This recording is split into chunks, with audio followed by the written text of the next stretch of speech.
आज हम लोग 6 मंथ्स का हेयर ट्रांसप्लांट का रिझल्ट देखने वाले. So is our friend. We had done hair transplant for him 6 महिने झाले. आपण कोणत्या महिन्यात केलं होतं आपण? August. So August 2023 23 we had done hair transplant. We have done for his front part and crown part.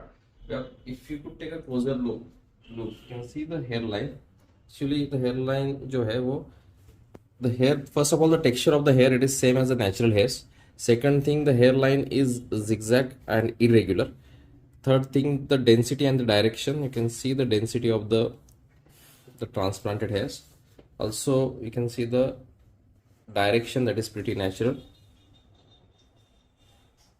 It is merging with the natural hairs. So this is the current status of his hairs. Donor area भी आप देख सकते हैं. This is very nicely healed donor area. यहाँ पे भी फॉलिक्यूलाइटिस या फिर पैच ऑफ द एलोपेशिया या फिर आपको थिनिंग अलग से दिखाई नहीं देगा. Don't realise that we taken the graft from very